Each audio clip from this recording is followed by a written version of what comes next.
Welcome to your Get That Nugget for GCSE Science. Today we're concentrating on giving you a framework to answer questions on the plant hormones, the tropism, required practical in biology. This session is to complement your lessons to teachers, not to replace them in any way. Now this is a triple only practical, therefore if you're in combined science or trilogy or whatever you like to call it, you do not need this one. This is not on your syllabus, this is not on your specification, you're all good.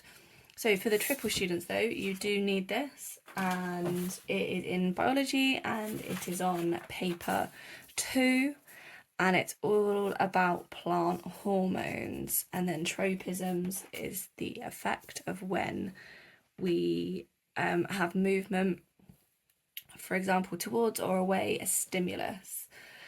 So for this one, we are planning an investigation to show the effect of light from one direction on the growth of plant seedlings.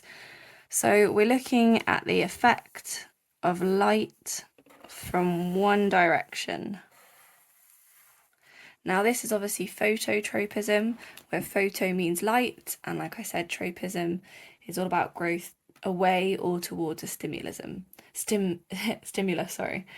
and obviously if it's light, it's usually going to be positive, which means it's towards the stimulus, because the plant needs light for photosynthesis to make things like glucose and oxygen. And we're looking at its effect on the growth of the plant seedlings.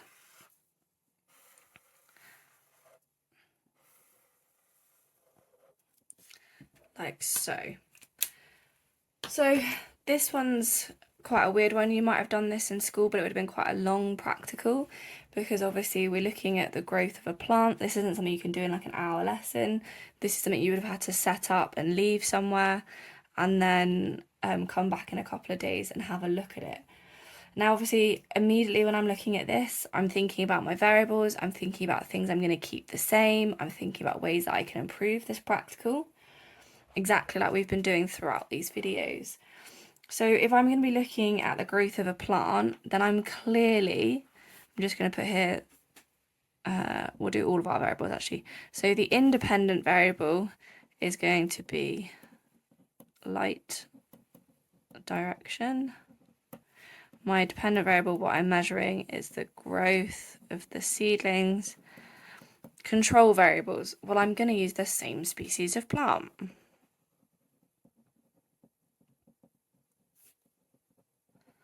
I'm going to want to keep things like temperature, volume of water, soil. All the other things that could affect the growth of a plant, I want to keep the same. So I'm just seeing the impact of the light direction. So that's what I've got there. And obviously straight away, even if I didn't go any further, I know that's going to get me some marks in this question. So what we're going to need to do, well, we're going to need to set up some seedlings, aren't we? And we're going to need them in like some pots. You might have done it like little petri dishes, maybe little plastic petri dishes. So I'm going to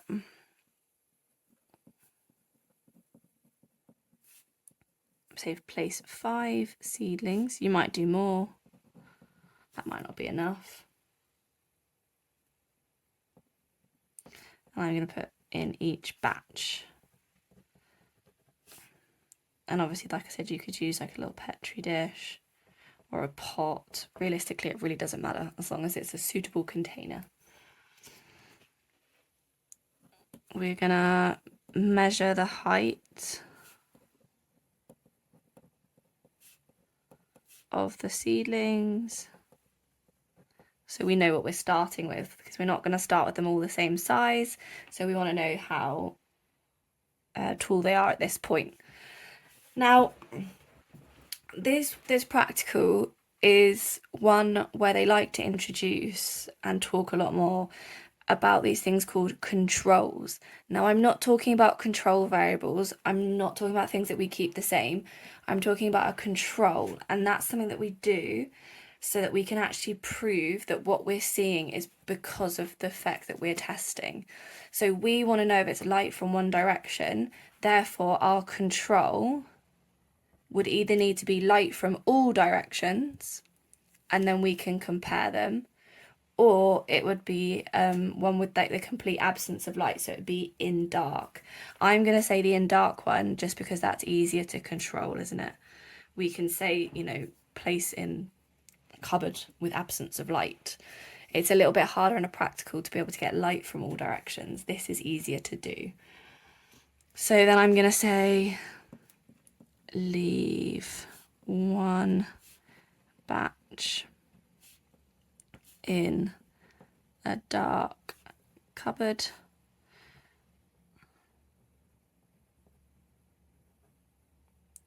I feel like cupboard's actually got that in there as well, but you know what I mean. It looks enough like it, so it's fine. So leave one batch in dark cupboard, or like I said, it could be with light all around, and that would be, I'm just going to put in brackets, that would be the control, and then we're going to leave other batch with light coming from one side.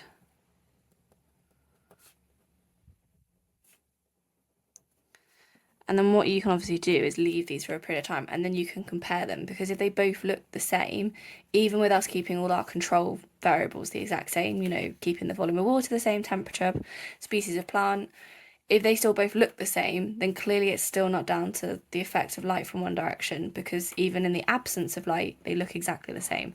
Now, we already know that's not what we're going to see. We're going to see hopefully the shoot bent over towards the direction of the light because of auxins building up on the shaded area, causing those cells to elongate and allow the tip to grow towards the light source. So we're going to say, right, so we're going to leave them for the same amount of time, obviously. So I'm going to say leave for 2 days. And then 6, we're going to record their appearance. So obviously what we should hopefully see is the dark ones haven't grown in any particular direction, and the ones with light from one side have grown in that particular direction towards the light, hopefully. But obviously this is what we call, this is just, there's no, this isn't anything very particular. This is just having a little look and having a see. We could obviously take a picture at this point to have an actual record of the appearance.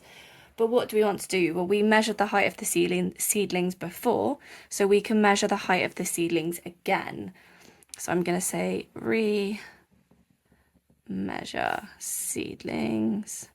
Now, there's a couple ways to do this now that they've grown a little bit more.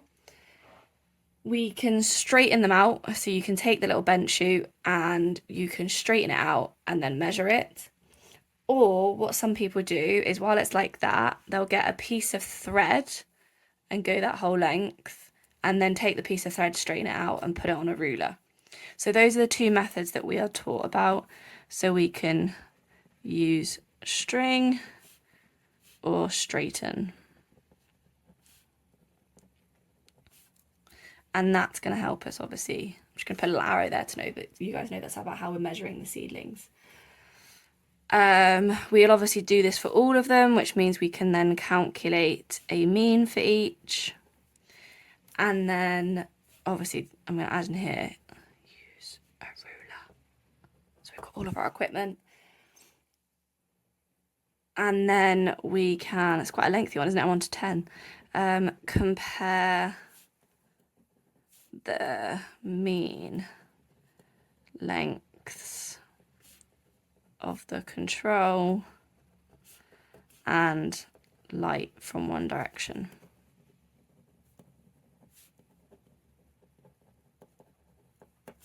Like so. So that is the entire plant hormones practical there. As I've just said, it is actually quite a lengthy one, and there's a lot of complicated sort of things, especially with this sort of control and understanding that. The other one that they sometimes ask you, it's not always the effect of light from one direction. Sometimes it can be the effect of gravity. Now, in this case, if we're thinking about control, we're not putting it in the dark. We want to think about, right, how do we do the absence of gravity. Now, the absence of gravity, again, is very hard to be able to do in like a classroom or a setting. So what you can do again instead is put it in something that spins, and therefore it's getting gravity from all sides. And then that would mean that that could be your control. And again, you do the exact same method, except you'd have one that was sort of pinned up, so that then if they're pinned on the side, then they can like hopefully grow down towards gravity or away from gravity, depending on what will happen, and hopefully down, obviously. And then you'd have another one where they weren't pinned up like so, they were in a piece of equipment that's constantly spinning it, and therefore they're getting gravity from all sides, and that would be your control. So I have kept the investigation for you for practicing the exact same. So I have said about including the control though, to try and help remind you to do that. Plan an investigation to show the effect of light from one direction on the growth of plant seedlings. Include the control. So again, stop the video, have a look, and then go back to the beginning of the video to see what you've missed, how you've got on, or take it to your teacher.